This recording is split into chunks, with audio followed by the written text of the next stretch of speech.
A stunning new report has revealed that the Iran war is not going as well as Donald Trump and his winged monkeys would have you believe.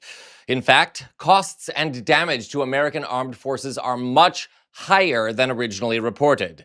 If you care about your taxpayer dollars at work, if you care about the members of American armed services, or, for that matter, if you care that President Chickenhawk is lying yet again, get ready. The truth comes out here, next, on The David Reddish Show.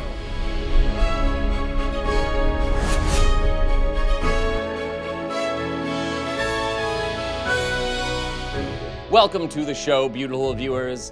I am your host.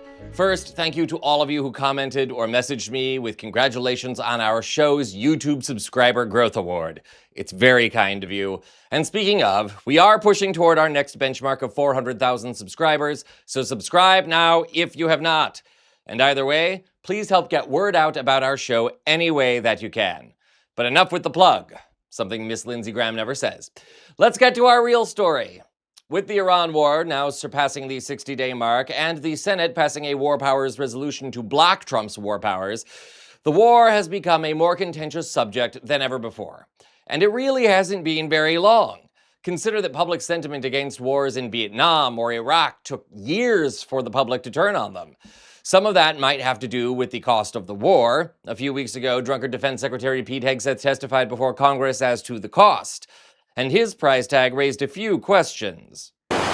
Tonight, with an eye-popping $25 billion price tag for the Iran war, the Strait of Hormuz blocked and no end in sight, Secretary Pete Hegseth not backing down on Capitol Hill, instead pointing the finger at Congress. The biggest challenge, the biggest adversary we face at this point are the reckless, feckless, and defeatist words of congressional Democrats and some Republicans. The secretary, combative, defensive, and dismissive. The president has got himself and America stuck in the quagmire of another war in the Middle East. Congressman, you should know better. Shame on you.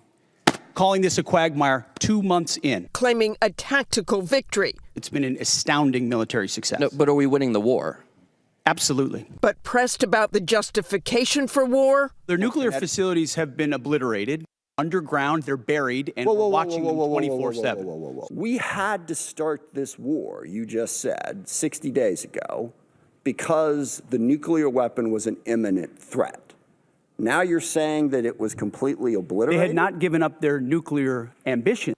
But what about this new leaked report? Stay tuned.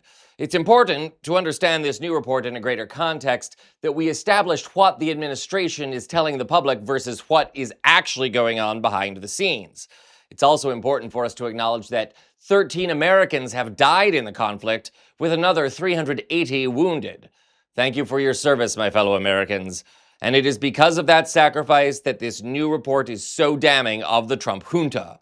So let's honor our service people with the truth, shall we? Take a look at this. This morning, the Daily Beast has cobbled together a report from multiple sources revealing not only that the cost of the war is much higher than previously reported, but that American equipment and vehicles have sustained major damage, which only further inflates the cost. The primary source for this article is a congressional report.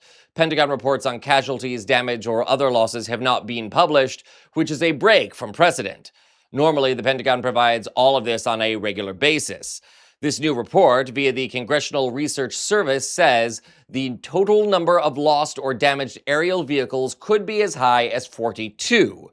This based on the nonpartisan group's review of DoD and CENTCOM statements. The report details how each loss of an F-15E Strike Eagle airplane, several of which have been shot down, including some by friendly fire, rings in to the tune of $65 million apiece. The United States also destroyed a pair of its own $114 million MC-130J Commando II Special Operations Support aircraft while rescuing pilots. A downed helicopter used for the search of a missing pilot rings in at $40 million. A general-purpose F-35A Lightning II stealth fighter, thought to cost around $100 million, has also been damaged, and a $20 million A-10 Thunderbolt II, used for close air support, was destroyed. And that doesn't even get into the cost of drones, which ring up at about $30 million apiece. A more sophisticated spy drone was also shot down to the tune of $240 million. All this comes as sources within the Pentagon have contradicted Hegseth's claim that the war will cost about $25 billion. Sources claim it will cost at least $50 billion with no end in sight. The same report also notes that an attack on a U.S. base in Kuwait that killed 6 service members could have been prevented, or at least their lives could have been saved with a better deployment of defense drones. And of course, we should also mention that almost 3,500 Iranians have died in this war, that we know of. So in sum, when Drinky Pete winces at referring to this war as a quagmire, tell him to go shove a beer tap up his behind. Don't worry, he does that all the time.